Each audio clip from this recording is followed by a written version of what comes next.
Então, bom, boa tarde, boa noite para quem é de boa noite, bom dia para quem é de bom dia. A gente tem a alegria de estar hoje nessa conversa, entrevista com o professor Moisés Goldbaum. E a gente está seguindo, né, algo que a gente começou no ano passado, na última edição do Sincol, em que a gente teve a oportunidade de conversar com a professora Lília Blima sobre a Cecília Donângela e a obra dela, e também com o professor José Ricardo Aires sobre a área de Ciências Sociais e Humanas em Saúde. E aí, bom, nessa vez, como a gente estava comentando antes, nesse ano, nessa edição, a gente tem a oportunidade de conversar com o professor Moisés sobre a área de epidemiologia, e a gente também vai ter uma outra conversa, fez uma outra conversa sobre a área de política, planejamento, gestão e avaliação em saúde. Então, bom, para começo de conversa, mais uma vez, queria agradecer imensamente ao professor Moisés Goldbaum por ter aceitado o convite, é uma alegria imensa estar aqui contigo hoje. E, para além disso, não me apresentei, né? Eu sou Alexis Milonopoulos, sou doutorando no programa, e passo a palavra para a Mônica e para a Isabel também se apresentarem. Bom, sou Isabel, sou mestranda no programa, estudo narrativas da Covid, pesquisa qualitativa. É um prazer enorme estar aqui, te conhecer, professor, mesmo que online, né? Então, para a gente ter essa conversa legal. Passo para a Mônica. Boa noite, eu sou a Mônica, eu sou residente multiprofissional em saúde coletiva e atenção primária. E é um prazer estar nessa conversa de hoje. Agora é minha vez? Pois é, em termos de apresentação, é exatamente isso que eu ia propor. Moisés, contar um pouquinho da sua trajetória, se apresentar. Então, só vou me apresentar. Eu sou Moisés Goldbaum, sou professor sênior do Departamento de Medicina Preventiva. Na verdade, sênior porque eu caí na compulsória há alguns anos, na aposentadoria compulsória, e estou, na verdade, ligado ao departamento enquanto professor sênior. Sou médico, epidemiologista, trabalhei o tempo inteiro com epidemiologia, e sempre trabalhei no Departamento de Medicina Preventiva, com alguns afastamentos que tive durante algum tempo, mas fundamentalmente desde 1970, ou melhor, na verdade, desde 1968, na verdade, tive uma passagem como residente do Departamento de Medicina Preventiva em 1968, fui da primeira turma de residente da residência médica do Departamento de Medicina Preventiva, e isso em 1968. Em 1969 eu concluí, fiz uma mistura com a clínica médica, e voltei ao departamento como bolsista da FAPESP, e logo em seguida contratado como docente, e desde então até agora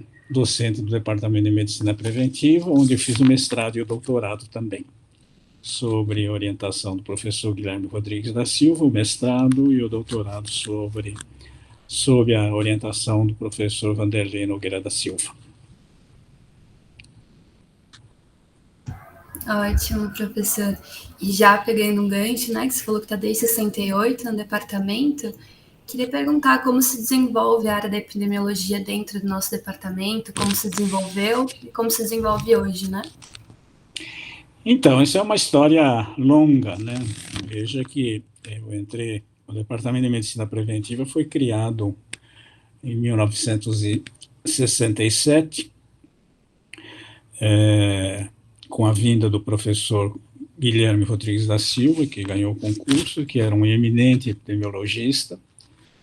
Aliás, ele estava ombreado com outros tantos epidemiologistas mais voltados para estudar as doenças infecciosas, né? Como era tradicional à época, realmente, trabalhar a epidemiologia com doenças infecciosas, e ao lado, na verdade, recuperando um pouco os grandes movimentos do começo do século passado, com Oswaldo Cruz e os grandes sanitaristas, mas o professor Guilherme realmente tomando a doença de Chagas defendeu uma tese seminal no concurso, realmente extremamente importante para entender a transmissão da doença de Chagas, né, como é que ela fazia, e ele, então, na verdade, foi trazendo pessoas ligadas às diferentes áreas, mas na área de epidemiologia, trouxe pessoas notáveis que marcaram também a epidemiologia brasileira, né, o professor Euclides Aires de Castilho, também meu colega como professor sênior do Departamento de Medicina Preventiva, trouxe também a professora Marcília de Araújo Medrado Faria, infelizmente falecida, e que, na verdade, desenvolveram seus trabalhos de epidemiologia junto com o professor Guilherme. Muito rapidamente, teve uma passagem do professor Rui Laurenti, também epidemiologista, que depois se transferiu para a Faculdade de Saúde Pública, e também teve um concorrente no concurso de professor titular com o professor Vanderlei Nogueira da Silva. E o professor Vanderlei, o Departamento de Medicina Preventiva tem essa característica onde as pessoas não se digladiam, né? Quer dizer, um ganha o concurso professor titular, o outro sai. Não, aí no caso, o professor Vanderlei se incorporou ao departamento, era da clínica médica e teve a oportunidade também de estar trabalhando em epidemiologia das doenças cardiovasculares. Era um cardiologista, o professor Vanderlei. Então, com isso, foi se constituindo esse grupo que foi trabalhando, né, e fomos, assim, depois teve também a entrada do professor Júlio Litvok, que também, juntos, ele e eu, procuramos dar continuidade aos trabalhos de doença de Chagas aqui iniciados pelo professor Guilherme, e nós trabalhamos, eu particularmente, trabalhando aqui no município de São Paulo com a doença de Chagas, e o Júlio trabalhando no interior do estado de São Paulo, mostrando um pouco o controle da doença, e eu mostrando aqui a presença da doença de Chagas e a sua manifestação no trabalho, né? Quer dizer, onde você tinha uma presença importante de indivíduos com infecção chagásica, trabalhando tanto no município, na prefeitura de São Paulo, e o meu doutorado, que foi numa grande indústria, mostrando uma frequência importante, não alta frequência, de doença de Chagas com manifestações cardíacas. Então, digamos, foi o começo da implantação ou do desenvolvimento da epidemiologia no Departamento de Medicina Preventiva, com todos os nomes que eu lhes citei. Não sei, digamos, foi o início, digamos, da epidemiologia, isso é década de 70, né, e comecinho da década de 80. Depois nós tivemos algumas transformações, que a própria epidemiologia brasileira, a partir das influências do próprio professor Guilherme, a atuação nacional e todo o movimento que teve, realmente a epidemiologia foi se transformando de forma, digamos, bem estruturada. Certo, professor. Acho que é muito interessante toda essa trajetória e os nomes, né, que ganharam bastante protagonismo, né, dentro do departamento. E acho que, já que a gente está falando desses nomes, como que o senhor enxerga a importância da obra da Cecília Donangelo, né, dentro do campo, pensando no campo? Então, veja, citar nome é um problema, eu acabo esquecendo nomes, a gente sempre acaba esquecendo. Gostaria também de lembrar a professora Lucy, que também trabalhava na área de nutrição, né? Quer dizer, fez trabalho de epidemiologia também na área de nutrição.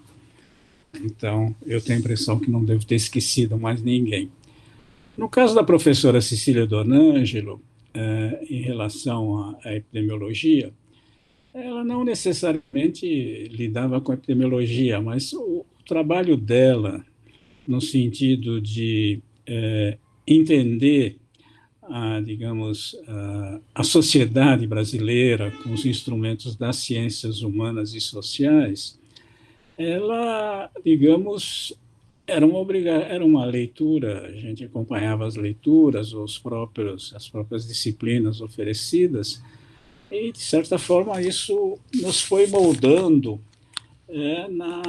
naquilo que eu chamaria dos grandes movimentos que ocorreram na epidemiologia brasileira.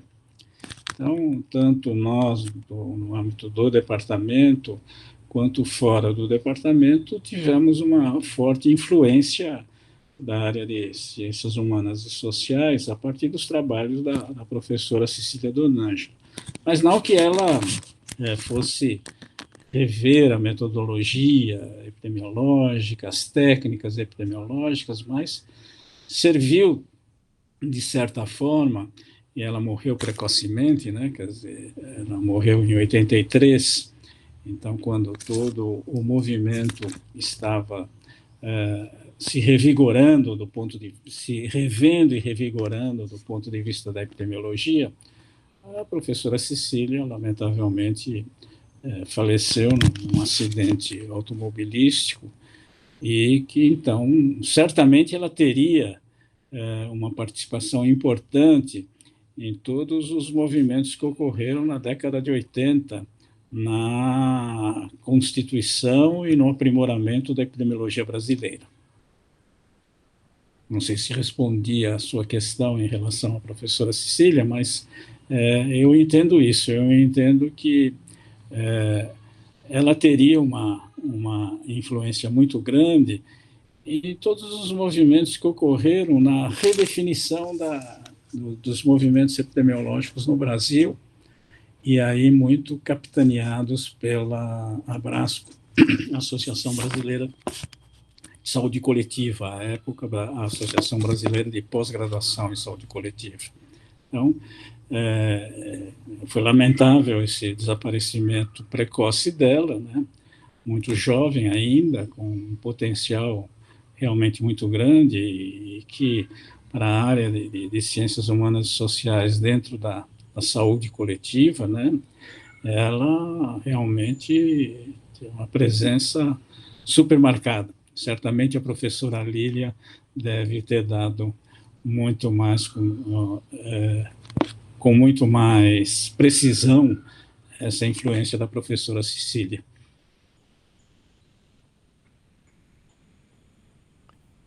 E, bom, obrigado pelas respostas, professor. E você veio comentando, né, de uma série de redefinições, movimentos, reconfigurações na epidemiologia.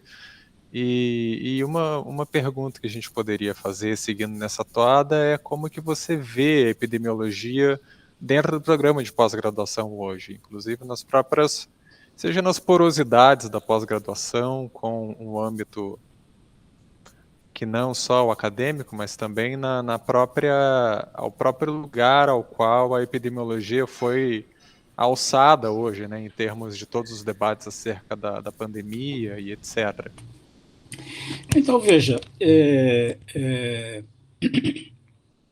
a epidemiologia até, digamos, a década de 70, você tinha alguns movimentos, ou algumas lideranças que trabalhavam a epidemiologia, principalmente voltado para as doenças infecciosas ou voltada para os problemas pediátricos, né? Eu citei aqui Frederico Simões Barbosa, citei o professor Guilherme, né? Poderia citar alguns outros, mas fundamentalmente esses dois, até com alguma preocupação, digamos, voltado para o social, né? Para entender, para além digamos, das questões tradicionais com as quais a epidemiologia trabalhava, né? Quer dizer, mostrar um pouco a distribuição das doenças, mas voltado muito para a questão da doença particularmente. Mas esses dois que eu citei, Guilherme e Frederico, eles já então, eles nos seus estudos, eles já tinham uma perspectiva mostrando, explorando os dados, numa perspectiva de buscar entender as questões do ponto de vista político e social, digamos, para além das questões acadêmicas propriamente ditas. Então, eu acho que aí tem uma base importante para o que ocorreu posteriormente, particularmente na década de 70, quando a Abrasco se constituiu em 79, e a Abrasco abraçou a ideia de que abraçou e defendeu a ideia de que estudar as questões de saúde, elas remetiam muito às questões coletivas, às questões sociais, às questões políticas, às questões econômicas, né? O que ultrapassava, digamos, simplesmente as questões de saúde especificamente, ou a questão de doença propriamente dita, né?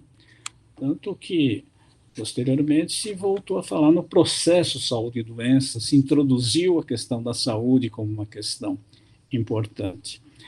Então, veja, isto foi sendo trabalhado, e numa coisa interessante, que ela foi trabalhada, eu diria, em duas grandes instâncias do ponto de vista de pesquisa. Uma que você colocou na pós-graduação. Eu acho que as pós-graduações, como a epidemiologia, ela foi, do ponto de vista que eu estou chamando aqui a atenção para uma questão coletiva, não uma questão individual, né? Ela foi abraçada por praticamente todos os programas de pós-graduação na área de saúde coletiva, né? Inicialmente, os programas todos estavam com o nome de ou medicina preventiva, ou saúde pública, né? Ou medicina social, mas os grandes programas que existiam à época, eram poucos, eles abraçaram essa ideia realmente que era formulada no âmbito da Associação Brasileira de Saúde Coletiva, na época, a Associação Brasileira de Pós-Graduação em Saúde Coletiva. Então, todos nós nos debruçamos sobre essa questão e fomos desenvolvendo, né, com alguma dificuldade, não era um movimento, digamos, tranquilo, você teve algumas disputas importantes, mas ele ganhou espaço, e ganhou espaço nas instituições. À época, acho que eram 7 ou 8 programas de pós-graduação existentes, e essa ideia foi sendo discutida, trabalhada, rediscutida, e foi desenvolvida no âmbito dos programas de pós-graduação, e hoje em dia, onde a gente tem mais de uma centena de programas de pós-graduação, esta questão, digamos, da epidemiologia, da epidemiologia, enquanto um instrumento para eu entender o coletivo do ponto de vista social, do ponto de vista econômico, do ponto de vista político, ele foi abraçado, eu penso, praticamente todos os programas, e cada um à sua forma. No caso aqui conosco, também isso realmente também ocorreu, né? Continuamos a trabalhar com problemas ligados à doença de Chagas, teve teses também desenvolvidas sobre esquistossomose, você teve... e isso foi desenvolvendo, foi se ampliando com diferentes temáticas a ser abordadas pelos programas de pós-graduação que você, Alex, está perguntando. Os programas de pós-graduação, eles foram acompanhando o fato de que a epidemiologia passou a se envolver com o conjunto das doenças, entendendo elas como um processo de saúde-doença. Então, você tem, na verdade, se você olhar hoje em dia, eu não me limitaria aqui ao departamento, se você olhar a produção científica do mundo acadêmico, do mundo da pós-graduação, ele cobre praticamente toda a morbidade que nós enfrentamos no Brasil, né? E você bem salientou, né? Quer dizer, os programas todos se envolveram, por exemplo, antes da Covid-19, com a Zika, né? Com dengue, né? Com chikungunya, que são epidemias também importantes que, na verdade, a gente não pode desprezar, tem essa virulência, digamos, que tem a Covid-19, não é uma questão pandêmica, mas é uma endemia que nós enfrentamos aqui, com a qual a competência epidemiológica criada permite com que a gente responda adequadamente nessa perspectiva de não entendê-la simplesmente como uma doença individual, de responsabilidade individual, mas sim como um problema social e coletivo. E chamo a atenção para uma outra questão também, que a epidemiologia brasileira e a nossa epidemiologia e a forma como nós trabalhamos, ela tem uma outra característica, além de estar atendendo, além de estar envolta com essa, vamos chamar com essa consigna da Abrasco, da questão do coletivo, do social, ela também tem uma característica que eu acho que é muito peculiar ao Brasil, que é o trabalho conjunto com os serviços de saúde. Isto me parece interessante, não é simplesmente um trabalho, eu não identifico como uma questão exclusivamente acadêmica, como você pergunta da pós-graduação, que seria acadêmica, mas você tem um componente de serviço de saúde extremamente importante. Nós, epidemiologistas, não diria só epidemiologistas, mas particularmente aqui, como o tema é epidemiologia, eu diria que a gente teve uma participação importante digamos, no desenho das estruturas dos serviços de saúde e numa contribuição para que a gente possa estar entendendo como é que as doenças, como é que o processo de saúde-doença se expressa na sociedade, com uma colaboração com um subsídio importante para o serviço de saúde e, particularmente, também acompanhando o desenvolvimento das investigações no serviço de saúde. Eu acho que essa é uma característica peculiar da epidemiologia brasileira, saindo um pouquinho do que vocês, de alguma forma, me perguntam sobre o que acontece no Departamento de Medicina Preventiva. O Departamento de Medicina Preventiva acompanhou esse processo todo, né, quer dizer, e sofreu a influência de todos os processos que a gente enfrentou na década de 80, né? Lembro aqui a participação importante do professor Guilherme, ele foi o relator da 8ª Conferência Nacional de Saúde, não sei se vocês sabem disso, Conferência Nacional de Saúde, que foi um marco na sociedade brasileira, né? Criou uma inflexão e propiciou a criação do Sistema Único de Saúde. E nós tivemos à frente de todo esse processo um epidemiologista do Departamento de Medicina Preventiva, mas que à época também estava voltado com essas questões. Então, veja, tanto Guilherme, Cecília, se estivesse presente, certamente teria trazido, a Mônica estava perguntando da Cecília, também teria trazido contribuições importantes para esta, digamos, estrutura da epidemiologia que a gente tem no Brasil. Então, veja, hoje em dia você tem, no Departamento de Medicina Preventiva, você tem epidemiologistas trabalhando com câncer, você tem pessoal trabalhando com saúde mental, tem pessoal trabalhando com ciclo de vida, trabalhando com coortes, você tem pessoal trabalhando com a questão de ambiente, né? Você tem eu próprio trabalhando procurando entender a questão da saúde no município de São Paulo, com os inquéritos de saúde que a gente desenvolve com o pessoal de Campinas também, e o pessoal da Faculdade de Saúde Pública, Mônica deve ter conhecido o professor Chester, que trabalha conosco aqui também. Então, veja, há uma multiplicidade de temas com os quais a gente está trabalhando e que a epidemiologia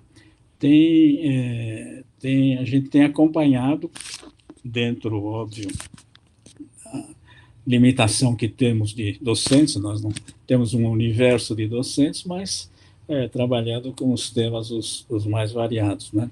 Sim, também temos pessoal trabalhando com epidemiologia das doenças infecciosas, dando uma boa contribuição, todos nessa perspectiva, a perspectiva de brindar um conhecimento que permita eu entender o processo social que envolve o processo de saúde-doença.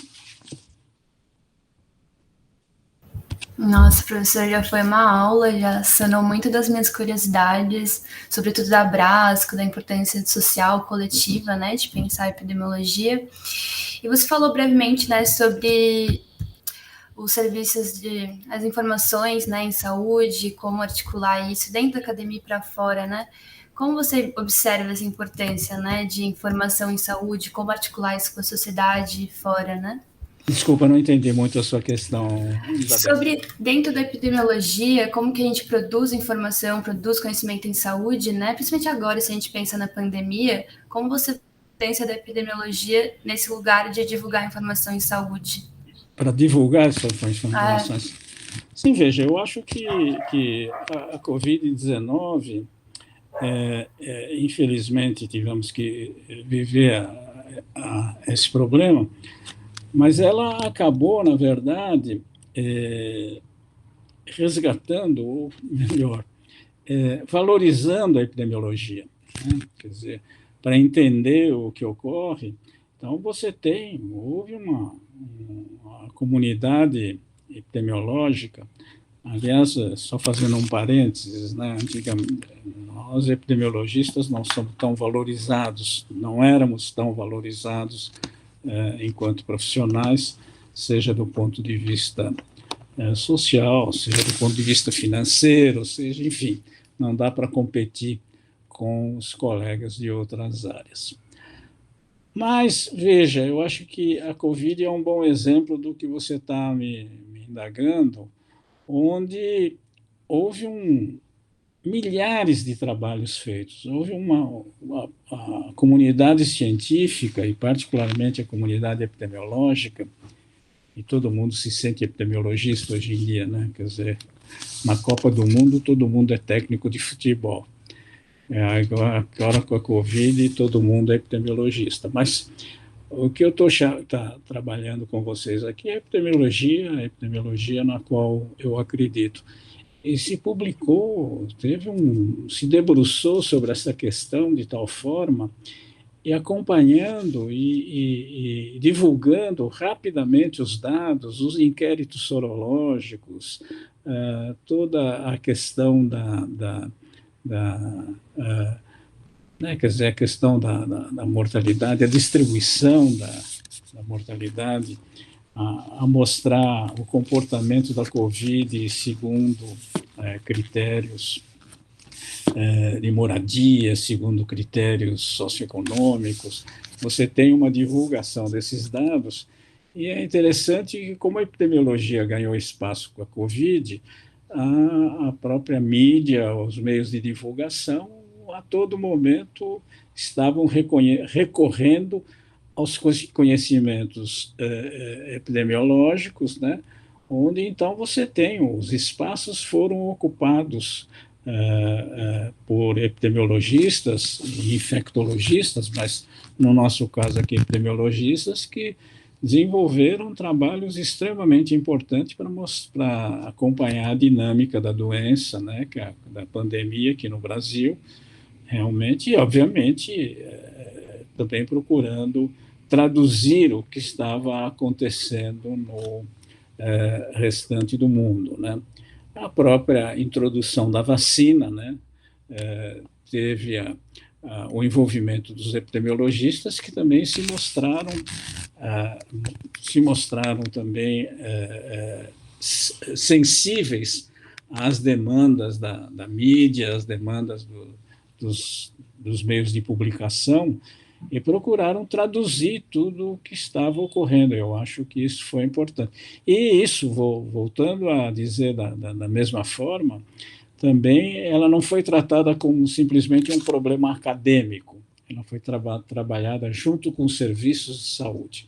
Ou seja, mais uma vez, digamos, a perspectiva social, política, se articulou com a questão da própria prestação de serviços de saúde, né? Quer dizer, veja que as informações todas, e que medidas tomar ou que não medidas tomar, são todas de natureza epidemiológica e que, obviamente, enfrentaram e enfrentam problemas que eu tenho a impressão que não cabe aqui discutir, mas enfrentaram problemas de supostos epidemiologistas, como eu os chamaria, né?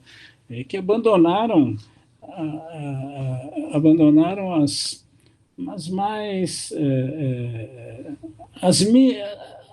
questões técnicas mais comezinhas que tínhamos, eles abandonaram simplesmente e procurando, na verdade, mostrar uma outra história da doença.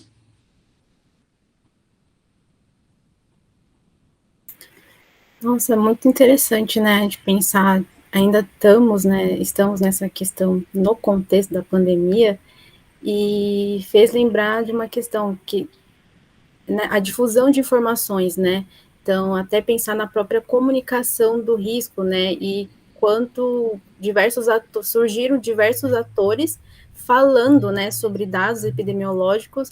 E aí, como que o senhor observa esse impacto na população? Porque tinha, né, como o senhor disse, os epidemiologistas não eram tão assim bem conhecidos, a não ser aqueles filmes, né, que falavam de aqueles atores, só que isso era um campo ainda muito pouco palpável. Então, e agora, assim, virou um boom nessa questão. Como é que o senhor observa isso, o impacto que teve para a população?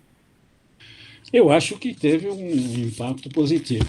Eu vou lembrar uma outra situação para vocês, para que a gente possa fazer uma comparação, vocês façam a comparação.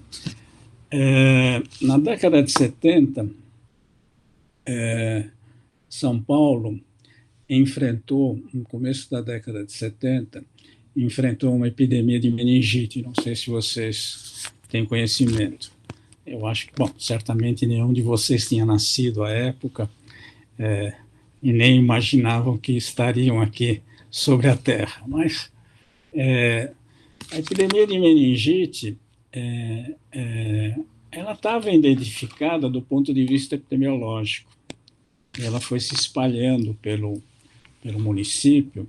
Tem um trabalho muito interessante da professora Rita Barradas Barata, da Santa Casa de São Paulo, uma epidemiologista também nomeada, que fez o doutorado conosco no departamento.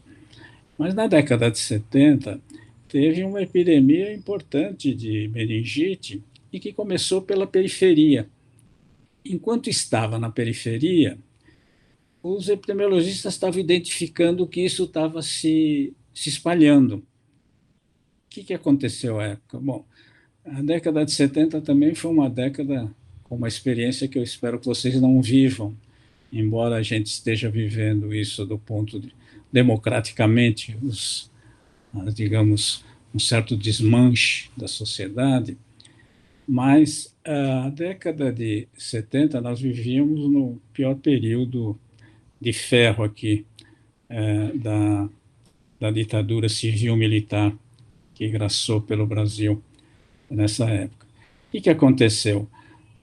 Os dados que eram produzidos mostrando o desenvolvimento epidemiológico da doença estavam censurados. Não,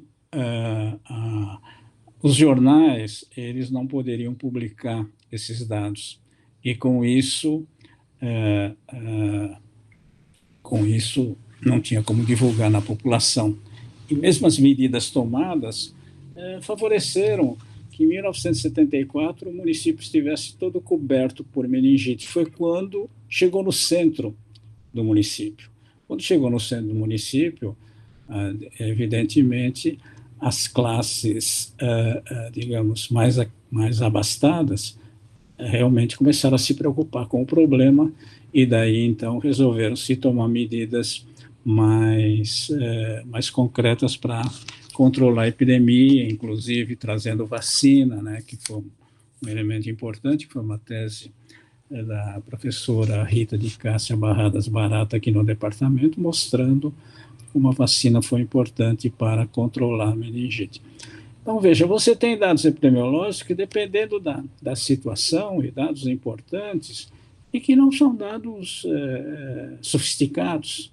Estava só mostrando o crescimento, né? Quer dizer, aquele diagrama de controle mostrando que a doença estava superando todas as expectativas de ocorrência. Bem, eu estou trazendo isso porque é uma situação diferente que a gente está enfrentando. Hoje em dia, né, a gente tem possibilidades de realmente estar divulgando melhor as informações, fazendo uma discussão maior, a despeito, né, das ações que a gente vê em alguns setores importantes do Executivo, particularmente do Executivo Federal, no sentido de negar a importância e a gravidade da doença.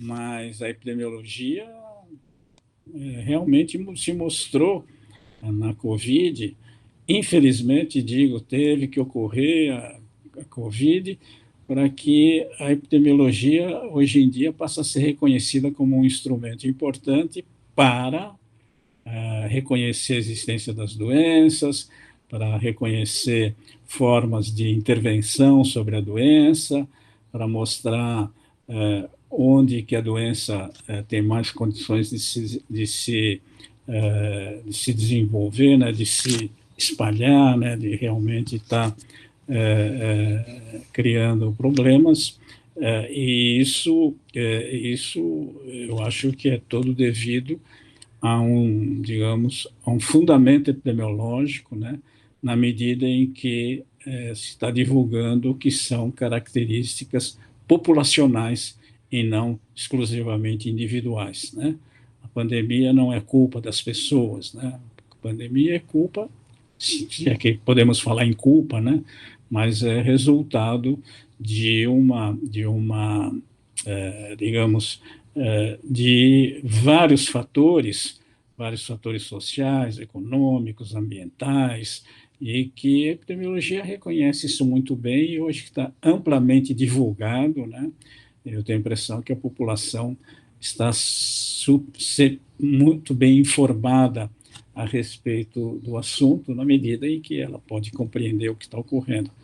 Mas, obviamente, a gente está vivendo uma circunstância excepcional, infelizmente, que não permite com que a gente tenha um resultado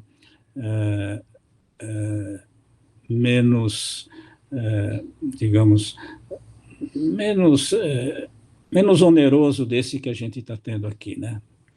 Particularmente, a gente tem demonstrações ou evidências claras de que a epidemia poderia ter uma letalidade menor que teve, né? Quer dizer, isso está desenvolvido, mas a própria questão da vacina, né? Quer dizer, é uma coisa evidente que a gente tem um controle da pandemia pela vacina, mas que a gente tem um movimento que não particularmente no Brasil, ele é muito forte no sentido contrário, né?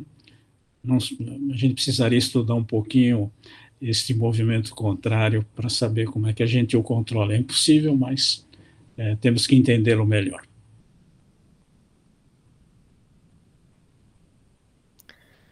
Legal, Moisés. E até no mesmo sentido de tentar entender um pouco melhor, né, eu fico pensando nessa conversa que a gente está tendo, já que a gente está falando sobre os dados agora e a própria singularidade da excepcionalidade dentro da qual a gente vive hoje, como que na questão dos dados também, me parece que, de certa maneira, muitas das ações do executivo podem gerar alguma coisa como um blackout de dados sobre a pandemia.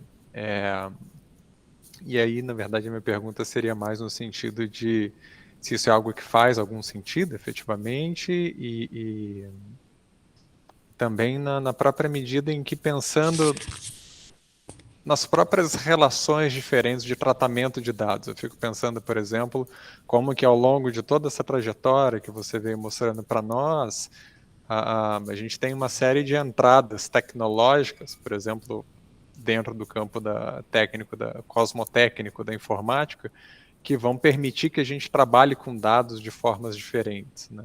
Então, eu não sei se eu me faço claro na pergunta, mas é um pouco esse comentário, ainda seguindo na conversa sobre os dados, como trabalhar com eles e como trabalhar com eles fundamentalmente em um tempo onde, de certa maneira, eles estão sendo sequestrados. Veja, se eu estou entendendo o que você está colocando, um blackout de dados, eu acho que isso foi tentado, né?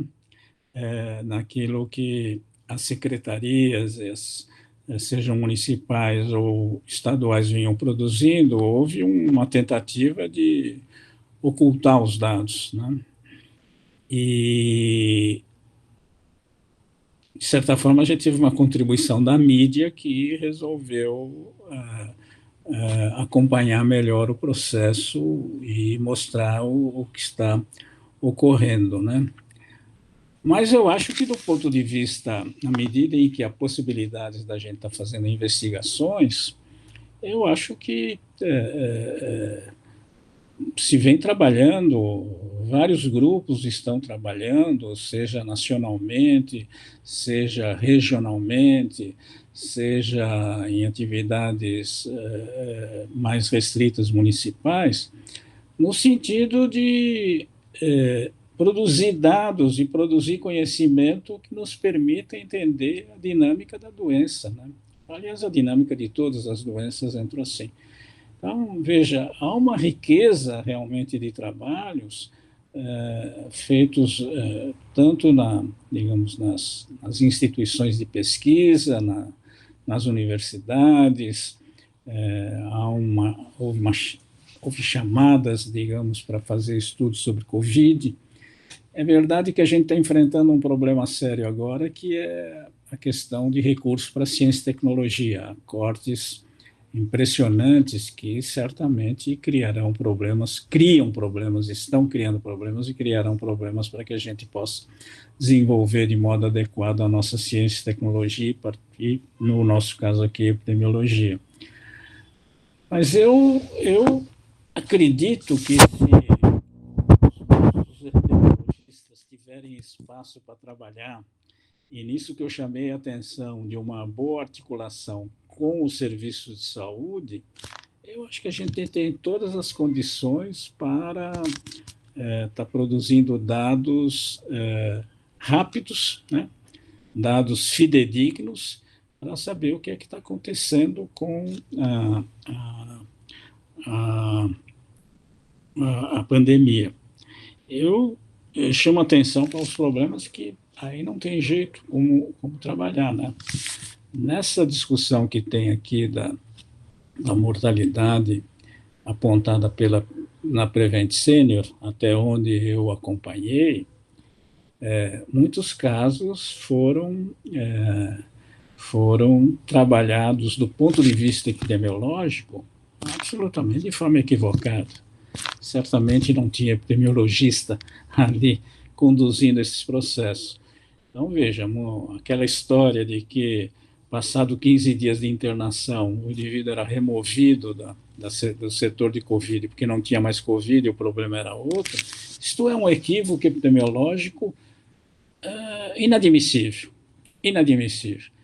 Então, eu não acredito que os nossos epidemiologistas, por isso que eu estou dizendo, os nossos epidemiologistas, aqueles que são epidemiologistas, que têm informação, que não banalizam a informação, que não têm a informação banalizada e muito menos banalizam a informação, conduzem as investigações e produzem conhecimento absolutamente correto. Então, eu não vejo uma preocupação com quem trabalha de forma correta. Agora, quem trabalha de forma incorreta e utiliza os mecanismos de divulgação, ou como você estava utilizando toda essa parafernália de situações que a gente tem hoje em dia, aí é outro problema. Aí estamos diante de uma questão que nós precisamos estar muito atentos a isso. Não sei se entendi exatamente sua questão e se respondi também de forma adequada. Acho que super respondeu. Bom, professor, já encaminhando para o final, né, infelizmente, do nosso bate-papo, e eu acho que a minha pergunta vai na direção de amarrar tudo que a gente já conversou, que eu acho que tudo que você falou tem muito a ver com o tema do nosso seminário, que é o SUS e a saúde coletiva em tempos de Covid, o que nos ensina a experiência da pandemia. E eu queria perguntar para o senhor como que você vê essa questão, né? O que a gente aprendeu com a epidemiologia e com a pandemia nesses 2 anos, né, de Covid. Então, veja, eu acho que o tema que vocês escolheram é um tema absolutamente pertinente. E eu acho que a epidemiologia vem se mostrando absolutamente, volto a dizer, a epidemiologia reconhecida, trabalhada, enquanto trabalhada teoricamente de forma correta, trabalhada muito da perspectiva de buscar a promoção de saúde, de buscar realmente entender os fenômenos coletivos, e a pandemia é um fenômeno coletivo inegável. Todas as outras doenças o são, mas diante da situação bombástica que a gente está vivendo, bombástica no mau sentido da palavra, né? Eu acho que nós tivemos aqui uma possibilidade, em alguns lugares se conseguiu, em alguns lugares se viu perdida, em nível nacional, infelizmente, nós vimos perdida essa questão que você coloca do SUS e a epidemiologia. Eu acho que tanto a epidemiologia quanto o SUS, se tivessem trabalhado do ponto de vista nacional de uma forma mais equilibrada, mais correta, mais, digamos, tecnicamente valorizada, certamente nós teríamos outro resultado. Mas eu acho que se conseguiu alguns avanços importantes no sentido de reconhecer o papel da epidemiologia e, mais que isso, reconhecer a importância do Sistema Único de Saúde. Não fosse o Sistema Único de Saúde, aliás, o professor Gonçalo Vecina, que é da Faculdade de Saúde Pública, de onde vem a Mônica, o professor Gonçalo Vecina diz que ou o SUS ou a barbárie, e onde a gente não viu digamos, não existisse o SUS, certamente a barbárie que a gente está enfrentando seria muito maior, infelizmente. Mas, felizmente, temos um SUS e, felizmente, temos grupos de epidemiologistas que estão trabalhando. Não só epidemiologia, hein? Eu acho que o pessoal que trabalha na área de ciências humanas e sociais, pessoal que trabalha na área de administração, planejamento, na área de avaliação, todos estão dando sua contribuição. Não é só a epidemiologia não é uma disciplina que resolve todos os problemas. Ela dá a sua contribuição, mas o que eu acho importante é que ela dá uma contribuição importante para que a gente reconheça o que está acontecendo e, obviamente, trabalhando com as demais disciplinas e trabalhando com o serviço único, os serviços de saúde realmente dão um alento para que a gente realmente esteja caminhando no sentido de encontrar um SUS fortalecido, um SUS realmente que possa estar respondendo às questões de saúde, e essa é uma questão que a gente está devendo à sociedade brasileira. Perfeito, professor Moisés. Acho que a gente encaminha para o encerramento da nossa conversa, foi muito proveitosa, e a gente fica com essa mensagem, né, desses pontos que a gente precisa conectar, né, pensando na epidemiologia, com a gestão, e a gestão com outros setores e atores, que a gente é interessante trabalhar dessa forma. Quero agradecer muito a presença do senhor aqui, dos colegas também, essa conversa foi muito rica, acho que traz bastante reflexões, né, para a gente, e tendo essa articulação, né, com o sistema de saúde. A gente até brinca, né, e se não tivéssemos o sistema único de saúde para poder fazer tudo que foi feito. Só agradecer mesmo pela presença. Eu passo a palavra para os colegas.